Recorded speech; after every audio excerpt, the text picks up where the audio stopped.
All right, everyone, this is Chris O'Hara back for another guitar tutorial, and today is going to be a fun one. What we're going to do is we're going to talk about how this guitar gets integrated with the computer. So I'm going to cover the equipment that you're going to need, as well as I'm going to cover some of the software applications that I use, and hopefully this will give you kind of an idea of what you may want to get. So I'm going to cover a lot of information, probably be broken up into a couple different parts. So also this is going to be more kind of for like the beginner. So if you're kind of new to using the computer with the guitar, this is going to be a great tutorial for you. But if you've already had some experience with this, then this may not be the best. You probably pick up a couple little tips here and there, but may not be the best, like I said, the best video for you. So this question, or this, I get this a lot from my students, and they want to use their computer and they want to kind of explore the possibilities. And so this kind of motivated me to create this video. And there was somebody on YouTube, guy that lives way out on the west coast of Ireland, send me an email and wanted to know about this stuff as well. So sounds like a lot of you guys are kind of interested in this. So hopefully this will get you started and get you going with some of this cool technology, and you'll realize that it really doesn't take a lot of equipment to do to use to get some great sounds. All right. I have more information in the description below, so go to my website if you're interested in getting more one-on-one training. You can sign up for Skype lessons and follow me on Google Plus, Facebook, and Twitter. On Twitter, I do a daily 5-minute guitar challenge, so you can check it out there. I think that's it. Is there anything else? No, well, let's just get started in this. It'll be fun. All right. So the first thing that you need to get, I'm going to talk about equipment. So the first thing that is one of the most important aspects of this whole thing is you need to get an audio interface. Now they have a lot of different types of audio interfaces. So let me bring up, I pulled up a couple off the web here. So this is the one that I'm using. It's called the Apogee Duet. And as you can see there, it's about $600. And I like it because it's very simple to use and it's really robust. And it sounds great. It has a really good quality analog to digital converters in it. So this is a 2-channel interface, and that's something that you need to consider is how many channels you will need to record. So for me, since I'm a guitar player, and probably like a lot of people that are watching this, you're guitar players as well, you probably only really need 2 inputs. If you really need to have multiple microphones recording at the same time, and then you may want to think about getting something with more inputs. Now, Apogee does make that. They make ones, I don't know what they go up to, but I know they make an 8 input, and they may even make a 16 one. But that also goes up in price. So price is going to be a consideration. So if $600 is too much for you, don't worry about it, because there are plenty of other products out there that are in the range. So for instance, let me say one more thing that I like about this one. This one, as you can see, it's for iPad and Mac. So it's great because you can literally just hook it up to your iPad and be on the go and do work right on that device. So that's why I kind of like it, because I sometimes use it with my iPad. All right, so here's another company, excuse me, IK Multimedia. They make a lot of different products that you can use, both for iOS devices as well as Mac, and so you can check them out. The prices are a little bit more reasonable, I guess, because good entry level. Some of these only offer 1 input, so be aware of that. Some of them are 2, so check them out as well. Again, I'm only covering a few that I just kind of grab quickly. Here is Pro Tools. This is a very popular software program, and they offer some interfaces that they recommend that's compatible with their software. Most of these interfaces are going to be pretty universal as far as compatibility with different types of software. You definitely want to double check, but most of them work with the popular brands like Pro Tools and Logic, which is what I use. So here they have a couple of different models here. Some of these have, just like the Apogee, will have up to 8 inputs and more. Here they even recommend the Apogee Duet to use with the Pro Tools products. So this 11 rack is pretty cool, because if you're a guitar player, that'll come in real handy because it has a lot of cool sounds built into it, as well as interfacing with Pro Tools. So that could be a good solution for guitar players. Now, There's many more out there. I don't want to get into all the different interfaces out there, but at least you get an idea of what's out there. So let's see. Let's go back to this. What I want to do is I want to talk about my interface, and this is going to be pretty universal. So regardless of what interface you use, a lot of these concepts are going to apply. So don't worry if you don't have the one that I'm using. I'm going to pull up the software. Where is it? There we go. I'm just going to walk you through this. After I walk you through this, I'm going to talk a little bit more on couple other little equipment things that are kind of nice to have. So this is the main software that comes with the Duet, and basically it's a way to control it. And just like you would imagine, they have an input section of it. And this is kind of critical because you need to make sure it's set up correctly. Now I have two inputs going into the Apogee Duet, one of them which is the guitar and the other one which is the microphone. And so on channel 1 right here, that's the microphone. Channel 2 is the guitar. And it gives you a choice of how to set this up. So since it's a microphone, I've obviously selected microphone. It has a few other little options in here, +4, -10, mic, and instrument. You don't have to really worry about the +4 or -10 because most of what you're going to be recording is either going to be a mic or an instrument. I don't want to get into too much of the technical details of this, but they're basically, those options are there in case you're plugging in some type of professional audio equipment device, like some samplers and things like that. So don't worry too much about that. That'll be basically for another lesson maybe. Microphone, you need to select that obviously for a microphone. And here's another little thing here. Most audio interfaces are going to have this feature, which is phantom power. And not every microphone needs phantom power, but this particular one, which is a condenser microphone, all condenser microphones will need this phantom power. And basically what it is it charges the diaphragm. It actually sends a signal through the cable so this microphone can be charged up, where a dynamic microphone doesn't need phantom power. But if you had that phantom power turned on, which is, you can see that by this 48 button clicked, pushed in, on a dynamic microphone, it won't affect it at all. So I generally just leave it on all the time. The main difference between a condenser and a dynamic as far as sound quality goes is, and I'm generalizing on this, but a condenser microphone, it has a very broad range. It picks up a lot of different frequencies. And so it's a very universal microphone. You can use it on guitar amplifiers, acoustic guitars. You can use it on drums. You can use it on violins and cellos and all kinds of stuff. So like I said, it's a very wide-ranging microphone. Where dynamic microphones they can be, but I don't think they are quite to the extent of the condenser microphones. I do think it's important to maybe have one or two dynamic microphones in your toolbox. One that I really recommend is called a Shure SM57, and that's been a pretty standard dynamic microphone for miking guitar amplifiers for many, many years. And it's been used on a lot of recordings, and I have one, and it actually sounds really good for miking guitar amplifiers. Sometimes if I have time, I'll actually use both. I'll use this microphone and I'll use that dynamic microphone to mic the guitar amplifier, and then I have a choice to kind of go back and forth or choose or blend or whatever I want to do with that. So, and that microphone's under $100. You could probably find it used for maybe even $50.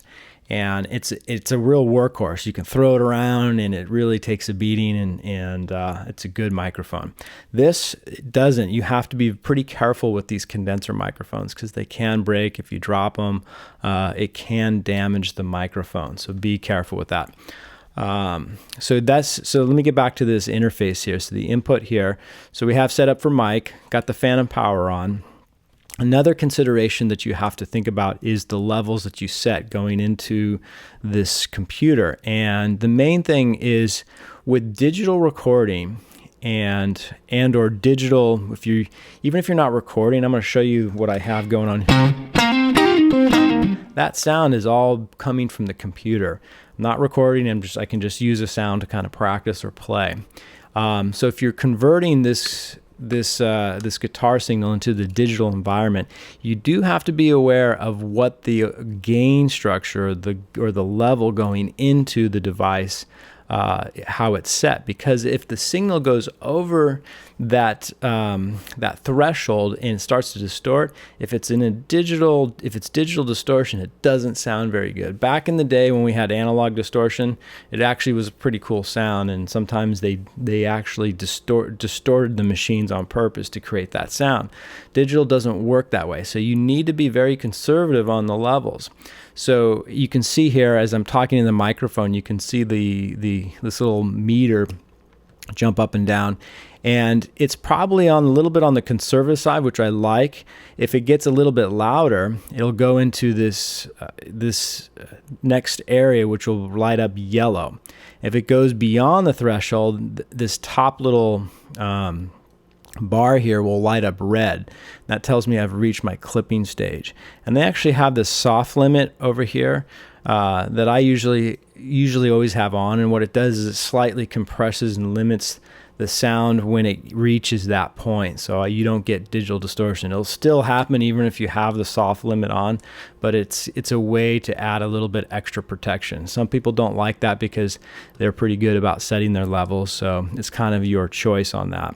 And so you need to make sure that you have enough signal, but you're not going over the top, because it just won't sound all that good. But you have to be careful, because if you go too low, then you're not getting the full dynamic range of what the system is capable of creating or producing. So generally try to be in that middle range if you can, and that will give you a good starting point. All right, so that's pretty much all I use on this input section. Again, a lot of these interfaces are going to have a software that works very similar to what this one is, how this one works. So the output is just output going out to my speakers and or headphones.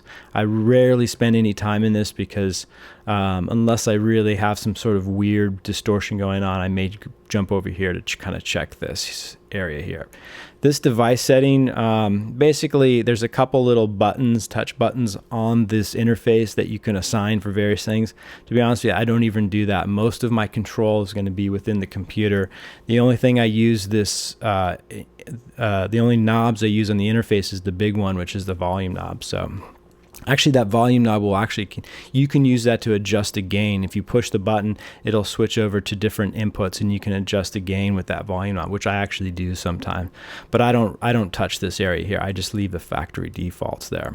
All right, the mixer. This is an area that I do play around with a lot because it helps me control how I'm monitoring the sound. So right now, what I do is I have the first channel or the mic monitoring going into the device versus coming out from the computer. One thing I did forget to mention, that these interfaces generally will also not only will have the inputs, but will have outputs that are going to either speakers or headphones. Generally, they'll have at least a headphone, and most will have an output for your speakers. So just kind of a little FYI on that. So here we have the microphone monitoring going in. The guitar, which is on channel 2, I'm not monitoring that. And the reason why is because I want to hear how the guitar is affected from all that stuff in the computer versus this dry signal going to the device. The dry signal doesn't sound very good because it's just, we need to have all that amplifier sound and that sort of thing going on to make it sound good. So I don't need to monitor that. I want to hear what's happening from the computer. So I turn that all the way down, and you can see here software return. Now if I play my guitar,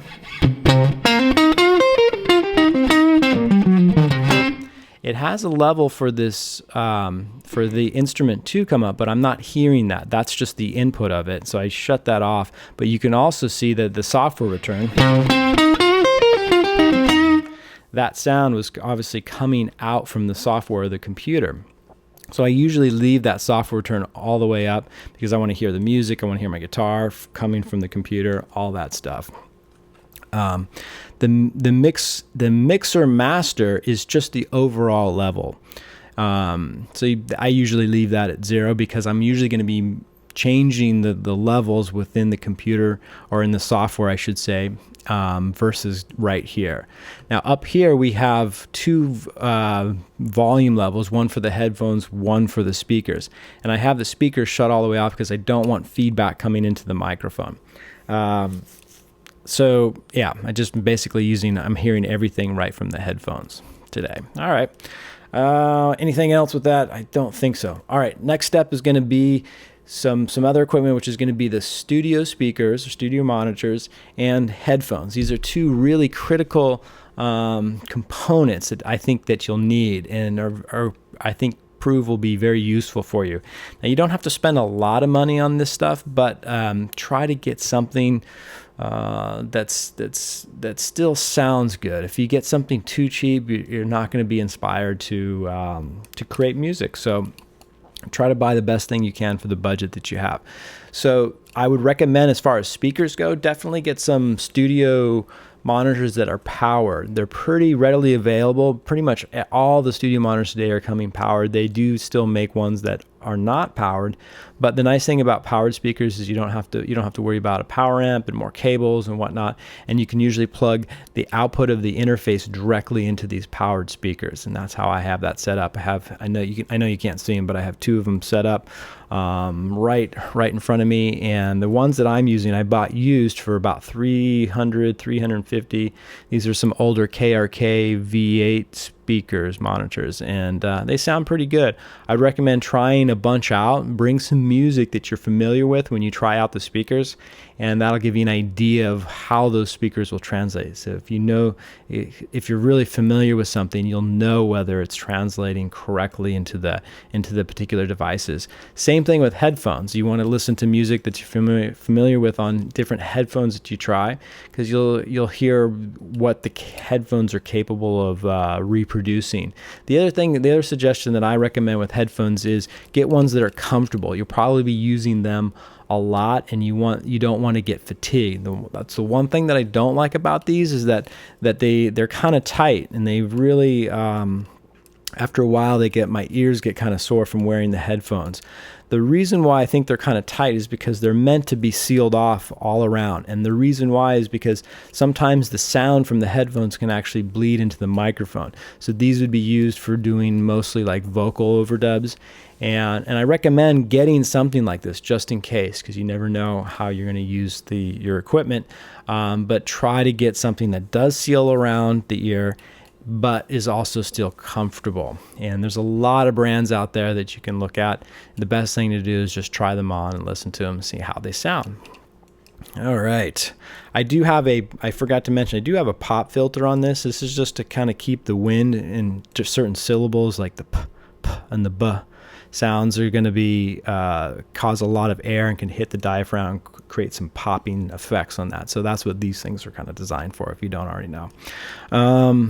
Anything else in the corner? Oh, another thing that I do have, this is not really a must-have if you're a guitar player. It's just kind of one of these nice-to-have things. You can't see it, but it's off the side. I have a MIDI keyboard that I use to record different sounds. It's basically a controller, and it's going to be controlling the sounds inside the computer, and I'll show you that later in this tutorial. But that is about it. You don't really need a lot to get going. The main thing is going to be all done inside the computer. So let me close this out right here. And what I want to do is I want to bring up one of the software programs that I do use.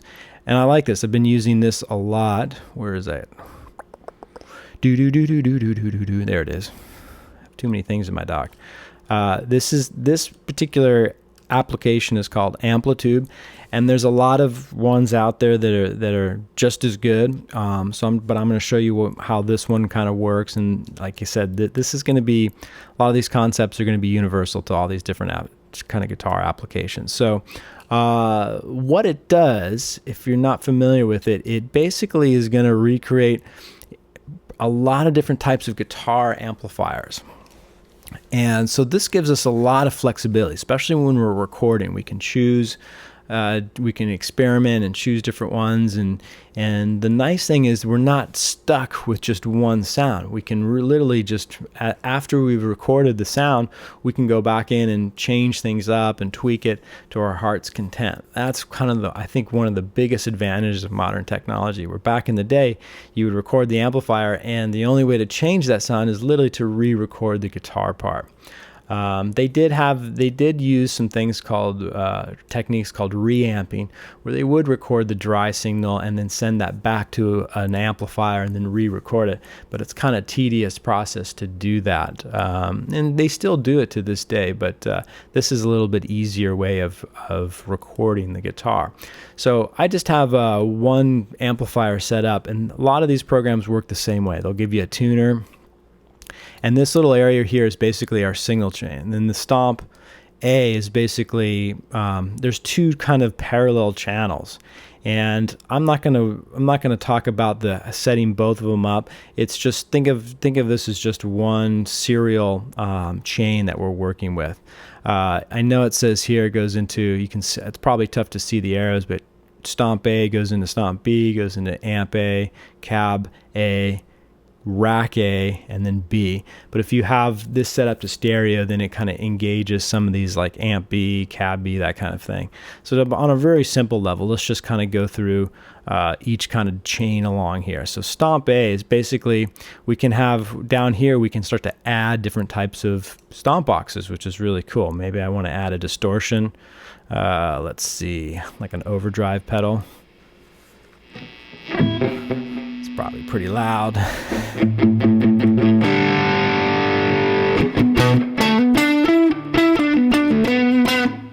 So it's got a little bit of drive to it. I can turn up the drive. I know it's getting a little noisy. Part of it is because of my pickups.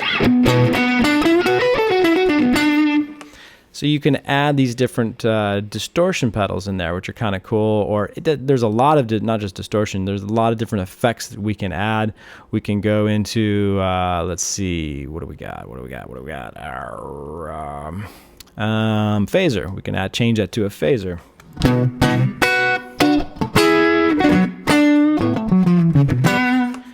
So you can really have a lot of fun and experiment. If you're interested in buying gear, this is actually a good first step to experiment with both different types of amplifiers that you may be interested in, as well as different effects pedals that you may also be interested in. And you can actually start to stack these up. Maybe I want a phaser, and then let's say, I don't know, let's see, maybe a chorus. Here's the chorus. Probably won't have both of those on, but here's the chorus.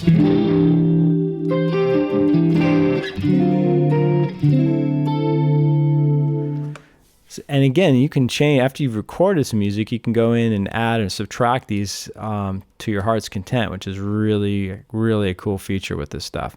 So the next step, so you can explore some of these if you get a device like this, or software, I should say. Next up is the amplifier. So this is going to be kind of your main tonal stage in the chain. And so you can select, most of these applications will give you just a whole variety of amplifiers.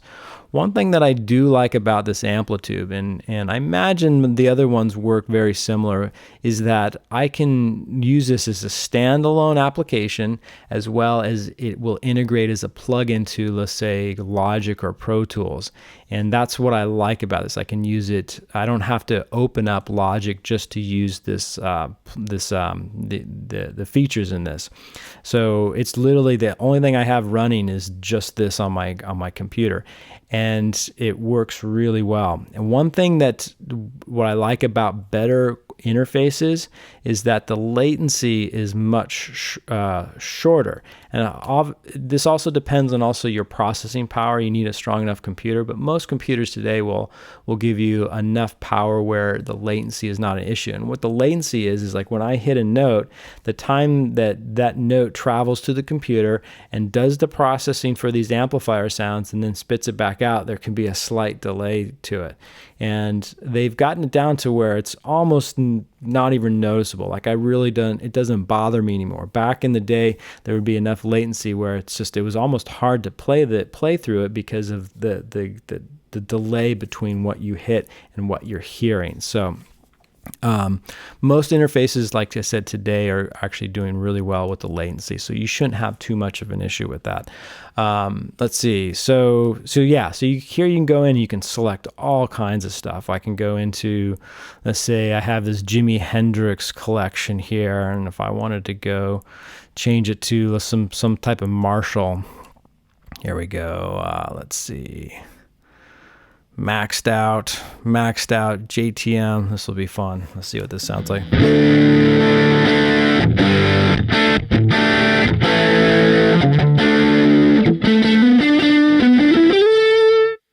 So a lot of these, some of these presets they're good, but they definitely require some tweaking based off your setup. So it's usually a good starting point, and then you can go and tweak it, and then you can save these presets. So I have a few that I've been kind of working with. I have, let's see, this is one I did for a Jason Aldean tutorial.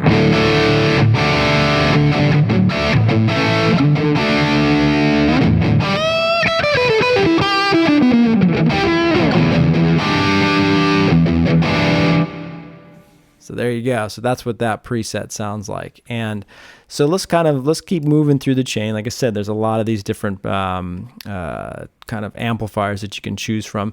Now this is the cabinet, and you can see here they give you a kind of a good display of how you can tweak it and what the cabinet looks like and everything.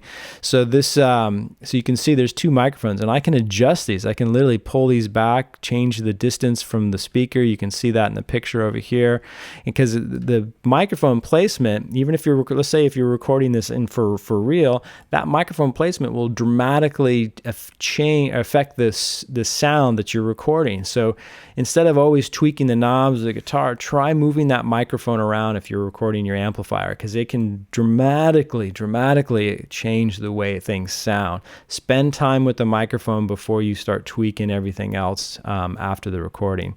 But if you're using something like this, it doesn't matter. You can get something close, and then you can tweak it after you've recorded it. That's the nice thing about this stuff.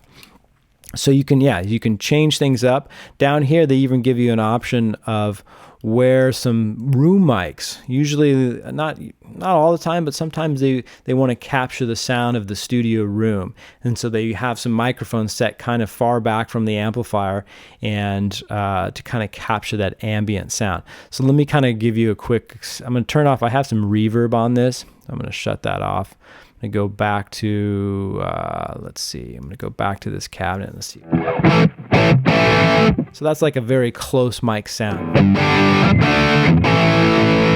Now, if I add this room mics, check out what this sounds like. And you can even change the width. So it's got it's basically simulating two microphones in the room, and I can widen those microphones to give a wider stereo spectrum on them. That's what this, probably hard to see, but that's what this width stands for. And you can literally see these microphones in the right there kind of get closer together or farther apart based on how you have that set.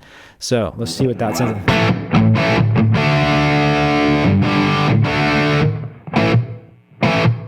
So you can hear a little bit of that room sound. I really like that feature in it, because sometimes I don't want reverb, but I just want some depth to the guitar sound.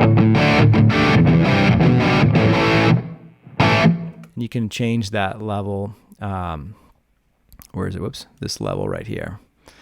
All right, so there's some other little things in here that I don't want to get into. I just want to hit the main points that I like and that I mostly adjust in this application. So let's see. So let's keep going through this. I'm gonna actually turn that down, even though I said I do like that, because I want to show you this rack section here. So this is the last thing in chain here, and we have a few things. We have you can pull in basically what they call rack effects, and this is going to come in the form of compressors, reverbs, delays, even some chorus and modulation that you want at the end of the chain. The stomp boxes are good because they happen in the beginning of the chain, or this is stuff that's after the end, or like I said, at the end of the chain. And usually what I like to do in this portion of the chain is to put my reverbs and my delays here. Usually the reverb is the last thing. I like to have that at the very, very, very end. And I'll have things like compression and delays and things like that before that reverb. Because if you think about it, if you have the delay at the very end, what it's going to do, it's going to start echoing this reverb sound, and the reverb can be kind of a messy sound sometimes. It can be very washed out. So if you're repeating that washed out sound, you lose definition. But if you have a little bit of reverb at the very end, that usually kind of it smooths things out versus muddying things up. So make sure that you set the reverb at the very end. Now, this is not, I mean, you're obviously free to set it up however you want, but I think this would be a good starting point. Let's see, I'm not going to get into every little parameter, like how a compressor works and what a parametric EQ, that'll be for a different one. I'm just kind of showing you what is capable of this, of an application like this. So parametric EQ is basically just an EQ adjusting the frequency of the sound. Compression is just on a basic level, helps reduce the dynamic range and tighten things up a little bit. So it brings the quieter parts and louder parts closer together, so everything can be heard on a more even volume level, and it helps add sustain to the sound. So that's kind of why that is on there. Here we have the digital reverb. I can turn that on or off. And I actually like the reverb that comes in it. It's just, I don't know, it's something that's really cool on a guitar sound. It's really wide and it's got some depth. I